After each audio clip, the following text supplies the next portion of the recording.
خود کہا کہ کچھ عرصے سے ایک تواتر سے فوج کی قیادت کے خلاف اور اداروں کی قیادت کے خلاف کیا بیہودہ سے بیہودہ بات چیت نہیں کی گئی؟ کیا فیک نیوز نہیں پھیلائی گئی؟ وہ اس سے مل رہا ہے، اس نے سے یہ کہہ دیا، کل رات کو یہ ہوا تھا، ادھر یہ میٹنگ ہوئی تھی، پتہ نہیں کیا کچھ جھوٹ کہاں سے کیا پھیلایا جاتا ہے۔ آپ مجھے چلیں بتا دیں پچھلے اس سال میں اس فیک نیوز اور پروپیگنڈا کو پھیلانے پہ کتنے لوگوں کی جائیدادیں ضبط ہوئی، کتنے لوگوں کو جیل میں ڈالا گیا؟ اس کے بجائے اس کے کہ اس کے خلاف قانون اور عدالتیں اور ریگولیشن یہ آگے بڑھیں، ان کو مزید سپیس دی جاتی ہے۔ آزادی رائے کے نام پہ ان کو ہیرو بنایا جاتا ہے۔ یہ آپ کے سامنے ہے یا نہیں ہے؟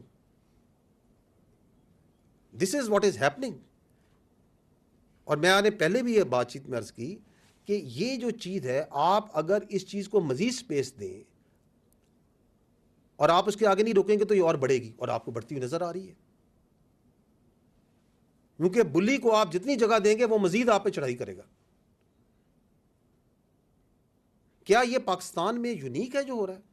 نو، دس ہیز ہیپنڈ بیفور۔ آپ ماضی قریب میں دیکھیں، یہ پاکستان میں جو دہشت گردی اور ڈیجیٹل دہشت گردی ہے، اس کا کچھ حصہ یہ جو عراق ہے، سیریا ہے، یہ آپ کے سامنے لیبیا ہے، سبجیکٹیولی کوئی کہہ سکتا ہے 10%، 15%، 20%، لیکن میں بڑے یقین سے کہہ سکتا ہوں کہ اس دہشت گردی اور اس ڈیجیٹل دہشت گردی کا ایک بہت کم حصہ ان ملکوں میں آیا۔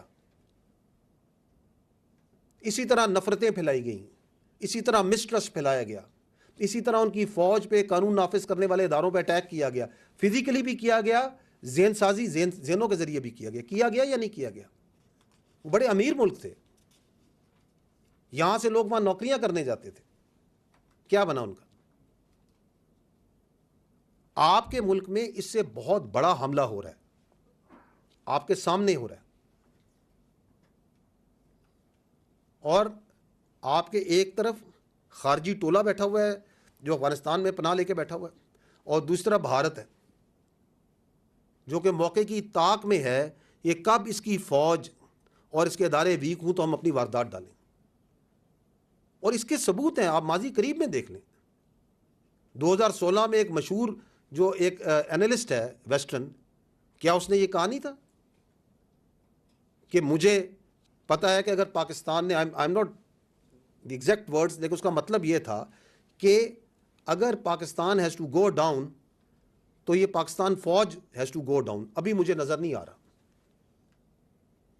جنرل بکرم سنگھ جو ہے انڈین آرمی پرانا چیف جو سا ہے، وہ ٹی وی میں بیٹھ کے علیہ اعلان یہ کہتا نہیں ہے کہ ہمیں اپنے تمام ایلیمنٹس آف نیشنل پاور کو اکٹھا کر کے بڑے سینرجائز ہو کے پاکستان کی سینا کے اوپر لگا دینے چاہیے؟ کہتا ہے یہ نہیں کہتا؟ یہ بڑی ماضی قریب کی باتیں۔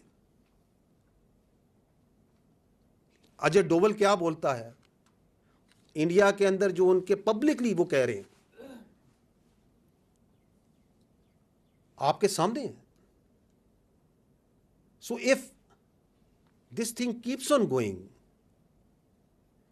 And we don't stand in front of this digital terrorism through laws, through regulations, through monitoring, through regulation, تو یہ ملٹیپل افیکٹس ہوگا، اس کو مزید سپیس ملے گی۔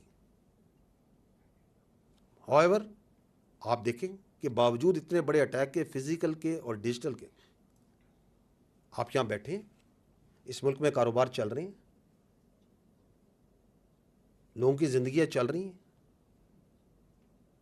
اس لیے کہ یہ فوج، قانون نافذ کرنے والے ادارے دن رات اس کے آگے کھڑے ہیں، شہادتیں دے رہے ہیں، آپریشنز کر رہے ہیں۔ بٹ جس طرح ایپیکس کمیٹی میں کہا گیا تھا، جس طرح میں آج بھی کہہ رہا ہوں، the time has come where the whole nation has to stand. جو عزم استحکام کے اندر جو ڈومین اپروچ کی بات ہوئی، اور یہ پہلے سے طے شدہ جو ری انرجائزیشن اور ریوائز نیب کی بات ہوئی، یہ اس وقت اسینشل ہے، نیسیسری ہے۔ وہ جو اللیگل اسپیکٹرم ہے جو اس ملک کو سافٹ اسٹیٹ بنانا چاہتا ہے، اس کی ہم اجازت نہیں دے سکتے.